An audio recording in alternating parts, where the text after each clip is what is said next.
नमस्कार बच्चों। तो आज आपका स्वागत है हमारे YouTube चैनल एजुकेटिंग टीचर्स पे। तो कल हमने पढ़ा था कि basic concept of macro economics क्या होता है।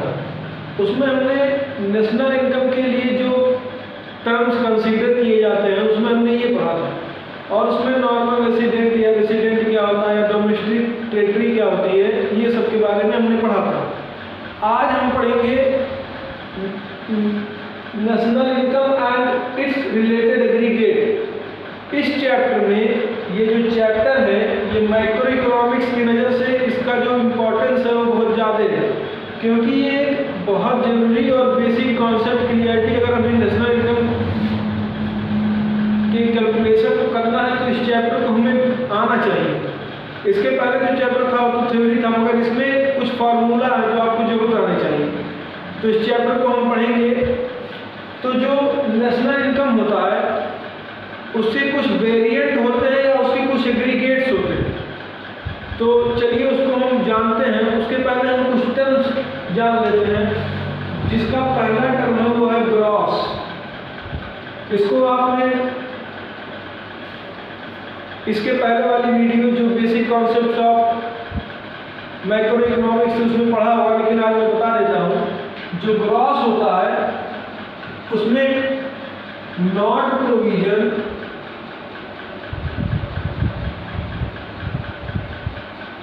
मेड फॉर डिप्रीसिएशन,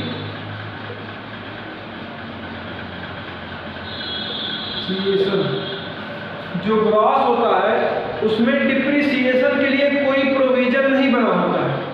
उसमें डिप्रीसिएशन को ना सब्ट्रैक्ट किया जाता है, उसमें डिप्रीसिएशन इंक्लूड रहता है। तो इसको हम कहते हैं ग्रॉस। उसके बाद जो दूसरा टर्म है हमारा वो है डोमेस्टिक।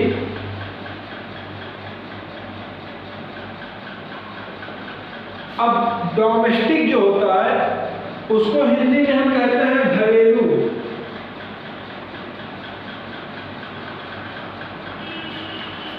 तो जो हमारी बाउंड्री लाइन के अंदर जो चीज़ें प्रोड्यूस की जाती हैं या जो चीज़ें होती हैं उसी को हम डोमेस्टिक कहते हैं। मतलब हमने पढ़ा था डोमेस्टिक टेरिटरी। तो जो डोमेस्टिक टेरिटरी का कॉन्सेप्ट है वही सेम डोमेस्टिक का कॉन्सेप्ट है। मतलब जितनी हमारी बाउंड्री लाइन है या पॉलिटिकल बाउंड्री है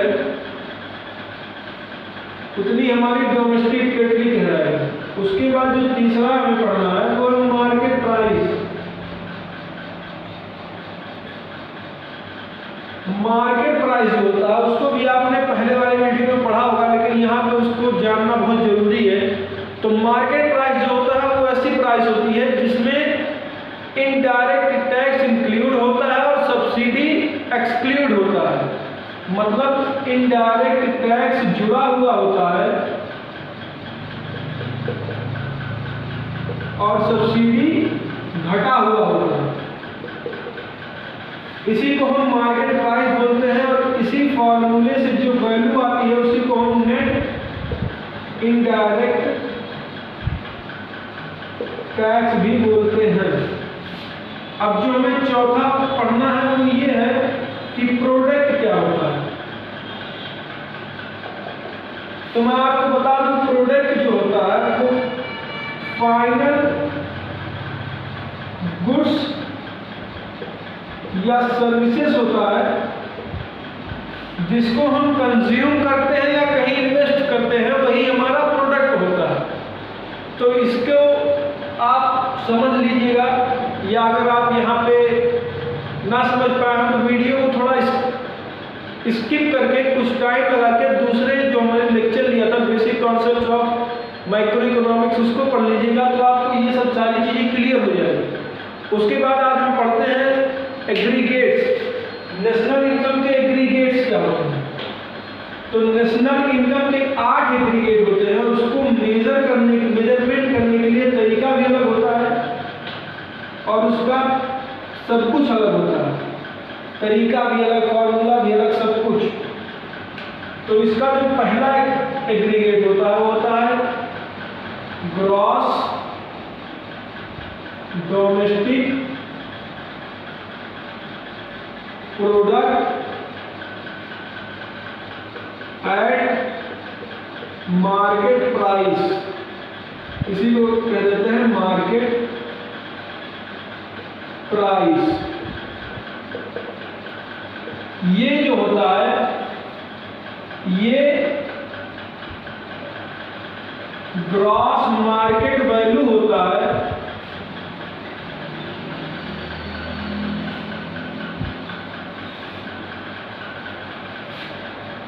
of final goods and services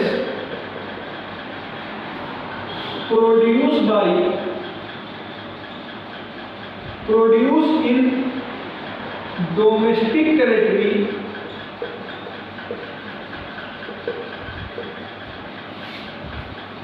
by normal resident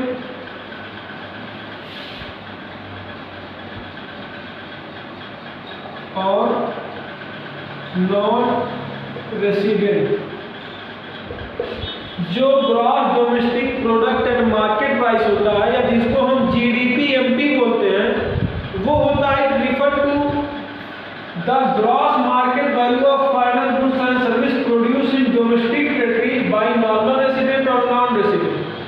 मतलब जो gross domestic product market price होता है वो एक फाइनल गुड्स एंड सर्विसेज की जो मार्केट वैल्यू होती है जिसमें नेट एनआईटी जुड़ा हुआ होता है और डिप्रिसिएशन भी इसमें जुड़ा हुआ होता है। तो ग्रॉस जो मार्केट वैल्यू होती है किसी भी फाइनल गुड्स एंड सर्विसेज की जो कि एक डोमेस्टिक टेरिटरी मतलब कि जो हमारे देश में बना हुआ है, जो कि हमारे यहाँ रह रहा है या जो विदेश से आके हम बना रहा है, वो हमारी जीडीपी एट एमपी होती है।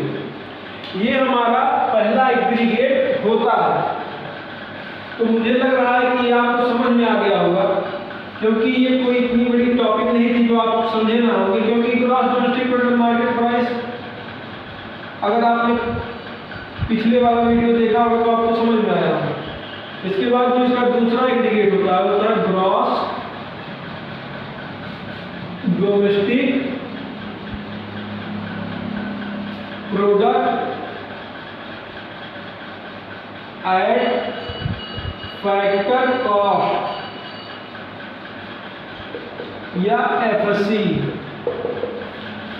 मतलब ये जो होता है it refer to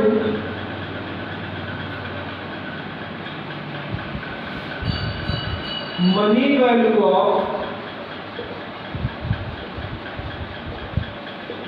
final goods and services produced within the domestic territory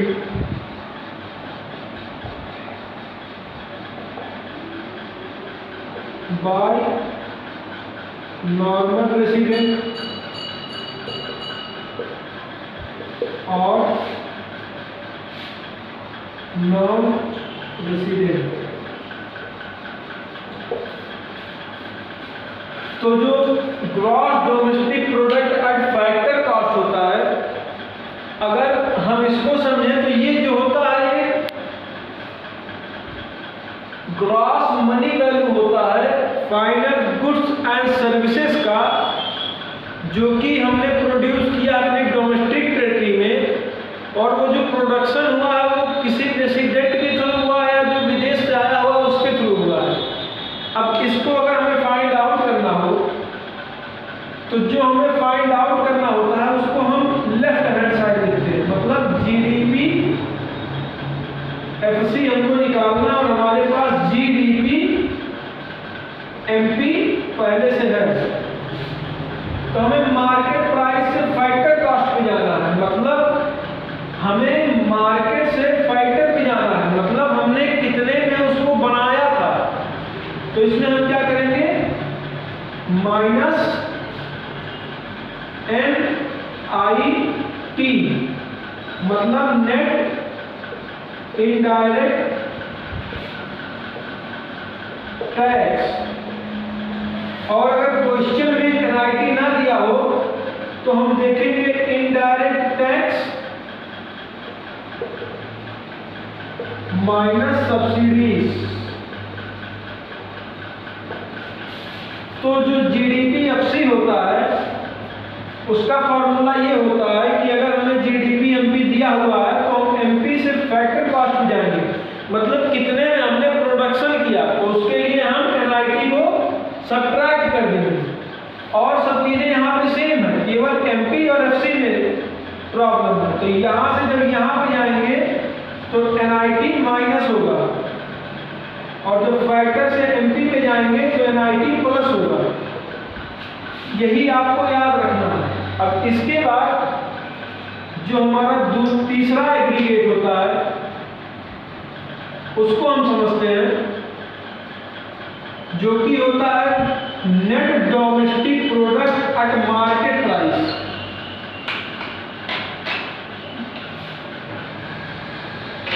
तीसरा जो होता है net domestic product at market price या MP। It refer to the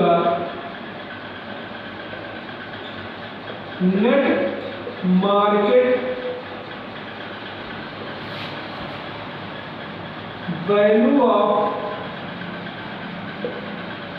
final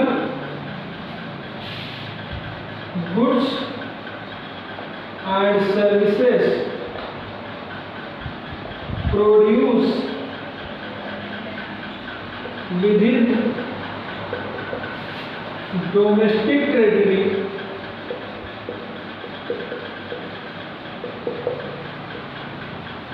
by normal resident और नॉन रेसिडेंट। अब net domestic product at market price क्या होता है? ये जो होता है ये नेट मार्केट वैल्यू होता है जो हमने final goods and services produce की है अपने डोमेस्टिक टेरिटरी में। अगर इसको हम फाइंड आउट करें तो हमने क्या कहा है कि जो हमें फाइंड आउट करना है वो लेफ्ट हैंड साइड में होगा, मतलब ये राइट हैंड साइड ये लेफ्ट हैंड साइड। तो NDP MP और हमारे पास GDP MP है, तो ग्रॉस से जब हम नेट पे जाएंगे तो हम डिप्रिसिएशन को माइनस करेंगे, माइनस डिप्रिसिएशन। अगर आपने पहले वाला वीडियो देखा होगा जिसका नाम था basic concepts of macro economics, तो उसमें मैंने समझाया कि डिप्रिसिएशन होता क्या है। तो यहाँ पे मैं समझाता हूँ डिप्रिसिएशन जो होता है वो फिक्स एसेट्स पे लगता है लैंड को छोड़ के, क्योंकि हम कोई भी गुड्स जब लेते हैं तो उसको यूज करते हैं जिसकी उसकी वैल्यू गिरती रहती है, तो उसके लिए हम डिप्रिसिएशन लगाते हैं। तो जब ग्रॉस से नेट पे जाएंगे तो डिप्रिसिएशन को माइनस कर देंगे, डोमेस्टिक से डोमेस्टिक पे जाएंगे तो कुछ नहीं होगा, प्रोडक्ट से प्रोडक्ट पे जाएंगे कुछ नहीं होगा, और मार्केट प्राइस से मार्केट प्राइस पे जाएंगे तो कुछ नहीं होगा। मतलब ग्रॉस में जाएंगे तो डिप्रिसिएशन ऐड रहता है, नेट पे जाएंगे तो डिप्रिसिएशन माइनस रहता है। ग्रॉस में सब चीजें आती है, नेट में कुछ चीजें आती है। तो आपको ये याद रखना है कि हम ग्रॉस से नेट पे जाएंगे तो डिप्रिसिएशन माइनस होगा, और नेट से ग्रॉस पे जाएंगे तो डिप्रिसिएशन प्लस होगा। तो आपको ये चीजें क्लियर हो जाती हैं कि net domestic product market price होता क्या है। इसका सीधा सा मतलब है कि net market value of final goods and services produce within domestic territory. मतलब केवल आपको इतना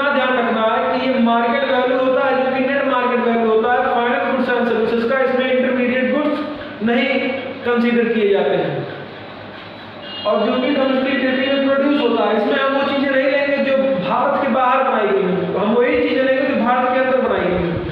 तो ये हमारा तीसरा एग्रीगेट भी हो जाता है खत्म। और अगर आप फार्मूला लिख रहे हैं तो भी अच्छी बात है, अगर नहीं लिख रहे हैं तो इसको मैं अपने इंस्टाग्राम चैनल पे अपलोड कर दूंगा, इसका PDF जिसका लिंक बायो में दिया हुआ है, तो आप वहां से जाके देख सकते हैं, जिसका यूजर नेम एजुकेटिंग टीचर है। तो जो चौथा है वो है net domestic product at factor cost, इसको हम FC कहते हैं। It refer to the net money value of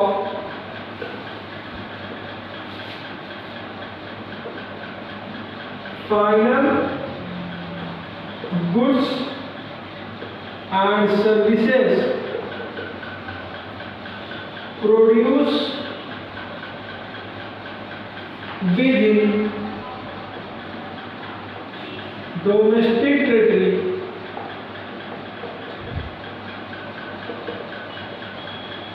by normal resident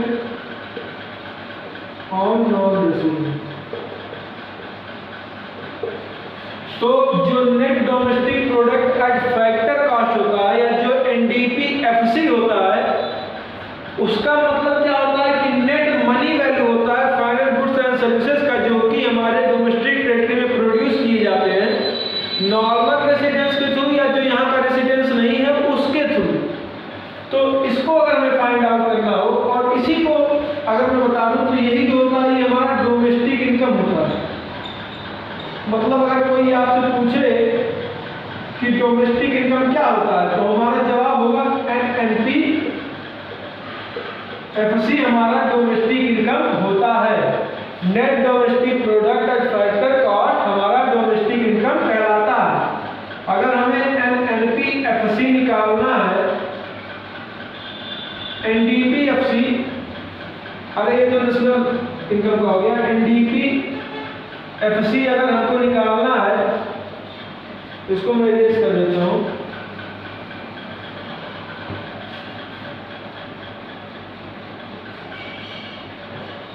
अगर हमें NDP-FC जो होता है वही हमारा डोमेस्टिक प्रोडक्ट होता है।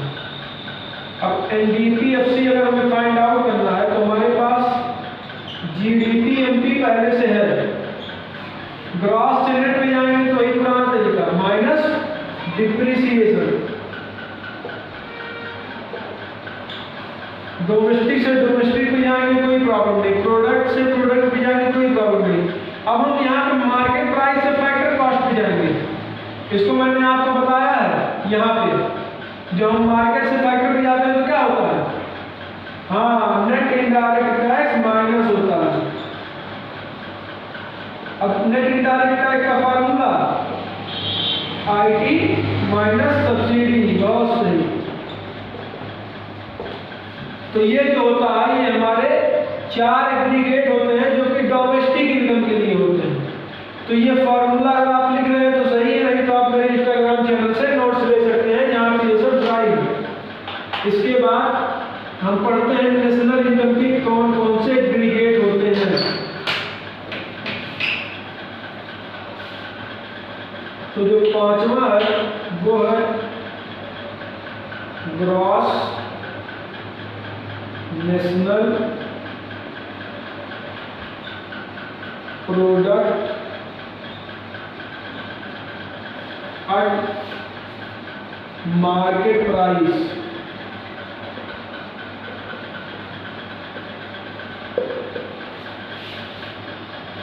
अब जो ग्रॉस नेशनल प्रोडक्ट होता है इसका डिफिनेशन होता है refer to the gross market value of final goods and services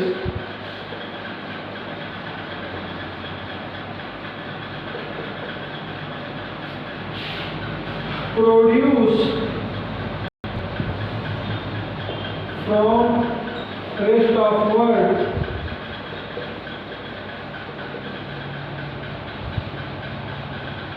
is known as gross national product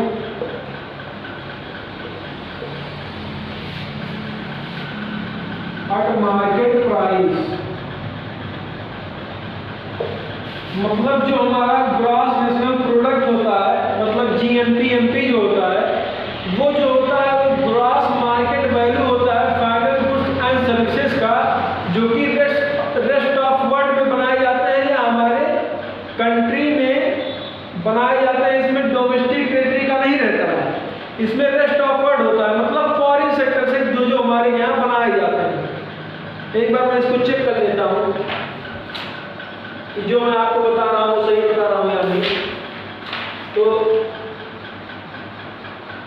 जो बता रहा हूँ सही है कि जो गुड्स एंड सर्विसेज होते हैं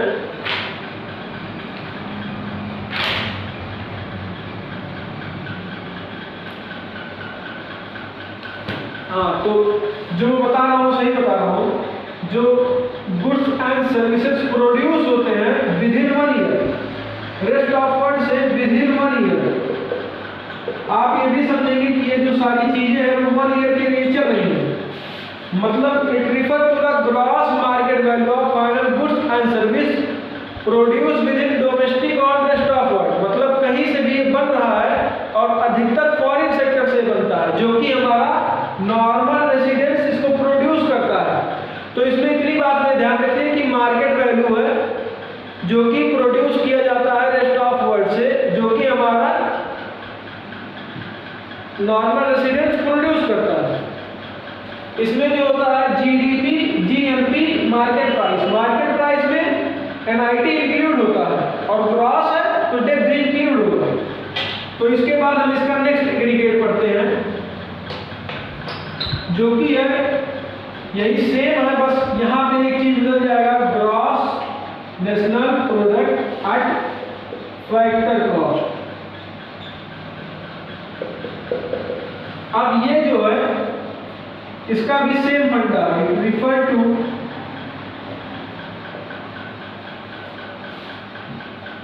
gross money value of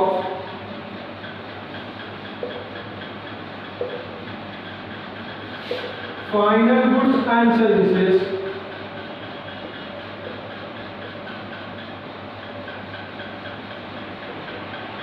produce by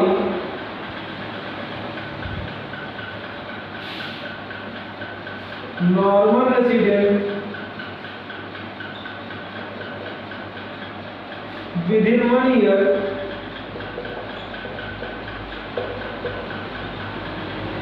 is called gross national value, gross national product and factor cost।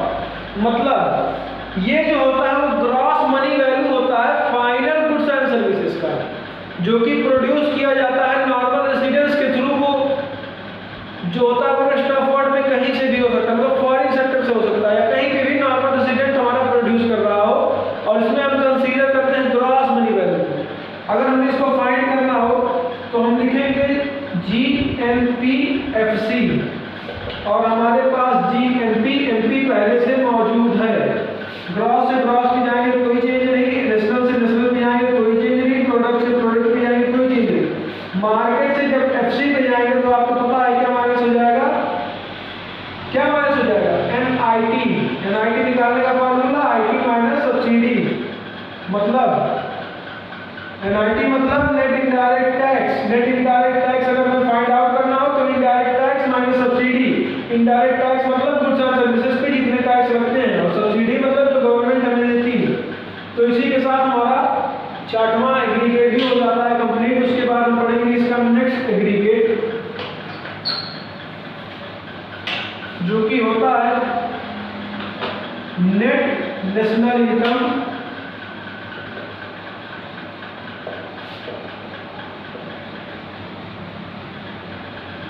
Income भी हम कह सकते हैं मगर इनकम ना कहें, क्योंकि net national product at market price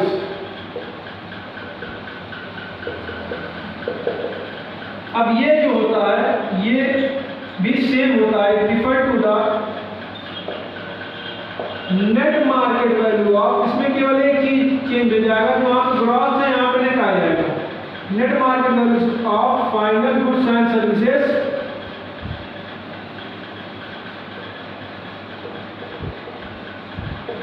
produced by normal resident within 1 year.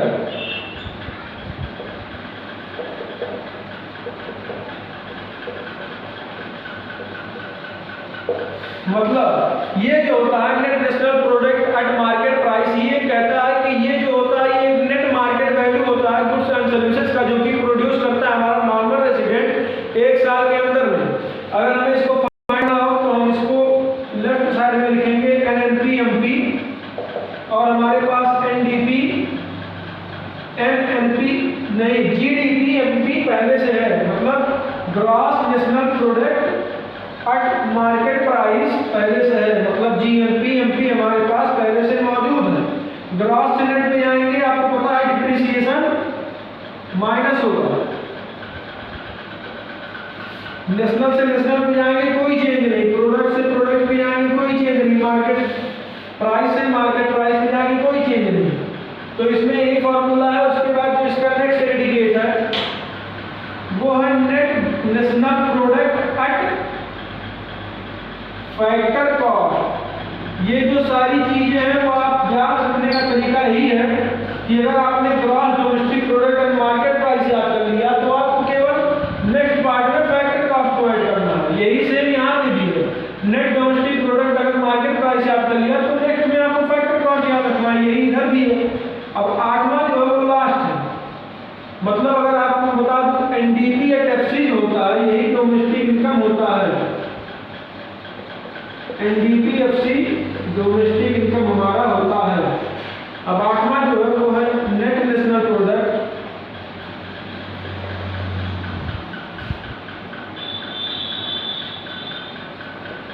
Eight factor cost.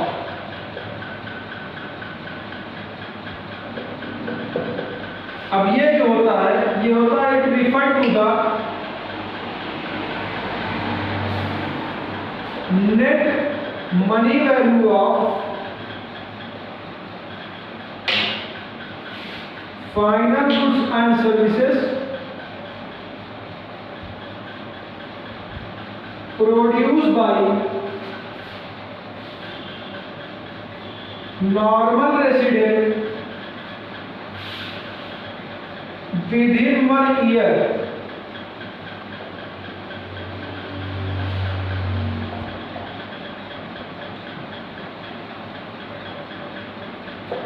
जो एनएनपीएफसी होता है वो ये कहता है कि ये जो है ये नेट मनी वैल्यू है फाइनल गुड्स एंड सर्विसेज का, जो कि हमारा नॉर्मल रेसिडेंस प्रोड्यूस किया है एक साल के अंदर में।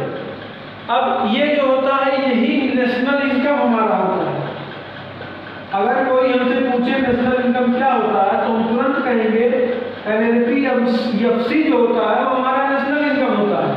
अगर आप देखें तो डोमेस्टिक इनकम में और नेशनल इनकम में अगर याद करना हो तो एक चीज सिमिलर है, डोमेस्टिक होगा तो एनडीपीएफसी होगा, नेशनल होगा तो एनएनपीएफसी होगा।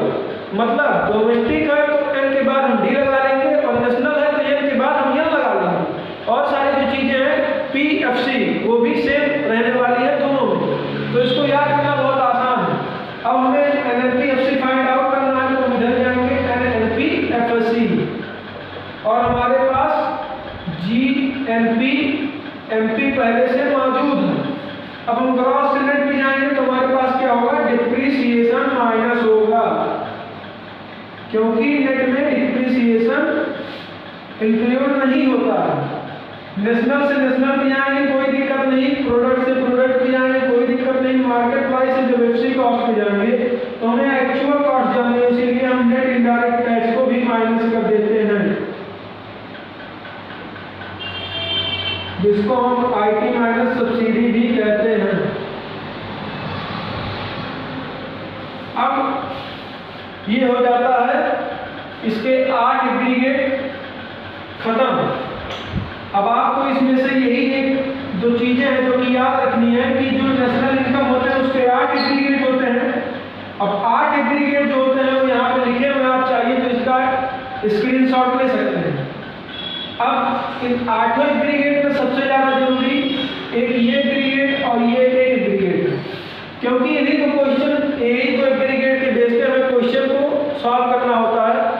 तो इन दोनों एग्रीगेट को आप जरूर पढ़ लीजिएगा और इस सबको पढ़ लीजिएगा। अब इसके बाद अगर आपको इस लेक्चर का नोट्स चाहिए हो तो आप मेरे इंस्टाग्राम चैनल जिसका यूजर नेम एजुकेटिंग टीचर है, आप उस पर मुझे मैसेज कर सकते हैं। कोई आपकी अगर क्वेरी हो या अगर आपको नोट्स चाहिए तो उस पर लिंक अवेलेबल है, आप वहाँ से जाके नोट्स को डाउनलोड कर सकते हैं। जो कि यहाँ रिटन नोट्स है उसमें कुछ क्वेश्चंस भी मैंने ऐड कर दिए हैं और मैं इसका क्वेश्चन कल आपको सॉल्व करवाऊंगा, जो कि मैं क्वेश्चन इस पर लिखूंगा, फिर आपको समझाऊंगा, फिर आप भी उसको सॉल्व करेंगे।